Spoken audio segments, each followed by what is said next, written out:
Majority of what we see is illusion.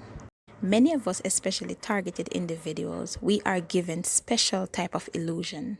Sometimes our illusion is completely different from everybody else. Sometimes our reality is completely different from everybody else. One time I went to get an apartment somewhere. When I got to the neighborhood, right? It was so beautiful. I'm trying to tell you, it looked so beautiful. All the houses were like really, really nice. The road was good and everything. Just like a little part of the road needed to fix. But I'm trying to tell you, the houses were really, really nice and everything. And the neighborhood looked so good. And I was like, you know what? I really would want to live here. They didn't even want to rent the house I wanted. But I tried to convince them and then they agreed. And I got it, right? The house was big, and it was at a reasonable price. One day, I drove home from work, and when I opened the gate to drive in the yard, the gate swing back, hit the car, and I was like, how is that even possible? Right? Because it never do that before. Once you open the gate, it normally stay in position. So what I did, I used something to tie the gate, right? So I kind of pull on the gate and tie it somewhere, like on a tree that was close by. Therefore, the gate would not be able to move. As soon as I start driving again, the gate swing on the car again, yet the gate is tied, right? And I was like, this is not real. What in the world is going on here? When I came out the car, I wasn't able to go forward or backward because the gate caused the whole thing to stuck. The gate was literally stuck. It make a dent in the car and stuck, right? And I was like, what in the world is going on here? I tried to pull the gate back, it would not go back. I tried to push it forward, it would not go forward. So anyhow, I decided to just drive forward anyhow, and the gate was just like, it just sounded like it breaking up. And then I hear these neighbors start laughing. After a while, I get to realize that these neighbors were witches, right? So a whole bunch of Nephilims live in the area.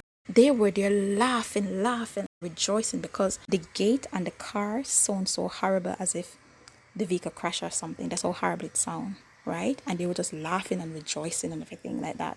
So a part of the gate was broken and there was a little dent in the vehicle, right? And then they put on music. Oh my gosh. And they start dancing and laughing and they start gallivanting. They were just rejoicing. Like, yes, they finally get rid of me. But who in the world are these people? I never even talk to these people. I don't know them. They don't talk with me. What is going on? I drive in the yard, took the stuff out the vehicle, right? I went down the road and get someone to hold the gate this time so I could drive out the vehicle, right?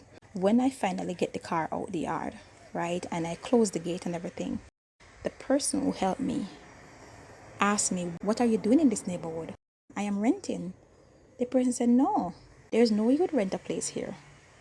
Maybe somebody you know here, you come to visit the person, because why would you live here? I was trying to figure out, like, why would he say that? I don't see nothing wrong with the place, right? He said, look at you. Why would you live at this place? This place is not for you, right? But anyhow, I never understand what he was saying because, like I'm saying, it's a really nice neighborhood and everything. What is this person talking about?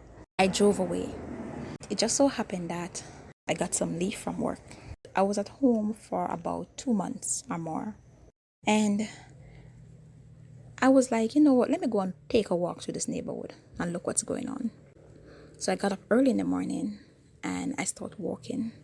I walked for about a mile past where I live, as far as the road leads in that neighborhood. And for some reason, it's like my eye opened that time. What I saw, the place really do not look like that. It was all an illusion. Walking back, paying attention to these houses, I realized that the houses weren't beautiful. They were old and they were ugly and they looked disgusting. And the road is very, very old, right? And the people just do not look right. I was saying to myself, but this wasn't what I saw when I come to rent the place. It did not look like that. So I get to realize that the enemy wanted to trap me in that neighborhood so they could destroy me. So they gave me an illusion to make the neighborhood look so beautiful. You would not believe how rotten looking and how ugly these houses were. And a whole bunch of natives, Nephilims, those old time demon shapeshifters, right? Weird looking type of people. And I was like, oh my gosh, what in the world is going on here? I walked all the way to the front of the neighborhood, take a deeper look. I could not believe it. The whole entire place was really disgusting and really disturbing looking. I could not believe how in the world I end up in such thing, right? So these enemies, they're able to give us illusion, to make things look beautiful, to make things look good, to make things look wonderful, to make us want to be a part of their system when it is complete garbage and evil to destroy us. When I decide to leave from there, it is like something was literally holding me and did not want me to leave. It was the hardest place for me to leave from. I literally had to really pray to the Almighty because I could not believe how much I was living in a Nephilim infested place full of Nephilim and witches.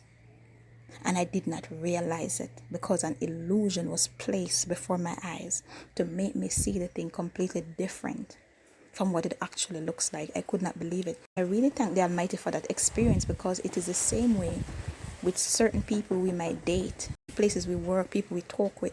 They look beautiful to us, they look good. But when you take a deeper look and you look at them with your spiritual eyes, these are really unclean shapeshifters. Nothing is really as it seems in this matrix. These Nephilims are here. They use fear to control us and illusion. Fear, illusion, mind control, and programming. Right? They keep us in a low vibrational state. This is how they feed. We are not in this matrix to live for ourselves and to be happy and to have a life for ourselves. They put us in this matrix so they can feed, so they can benefit from us. Right? It's all to benefit them, these Nephilims. None of it is to benefit us. So it is very important whenever we're going to make any decision at all, to live places, to work places, to do anything at all, even to date, to always acknowledge the Most High. Ask His direction. Ask Him to lead the way for us. Right? It is not good for us to get up and be doing things by ourselves because we are living a life of illusion. Nothing is really as it seems. I am really happy for that experience. I was really sad at first. I was really upset because I could not believe it, right? But at the same time, I am really happy and glad and thank God for that experience because it teach me nothing is as it seems. And sometimes we might have spiritual sight, but at the same time, we can be tricked just the same if we refuse to acknowledge the Almighty in everything that we do. Because He's the one who gives us spiritual sight. Therefore, we need to acknowledge Him. It is not about us. It is about God. There is no third person. It's God or the devil. And the devil have all these Nephilims, and they are willing workers. They love their job to enslave and put God people in bondage and to feed off our energy and to laugh.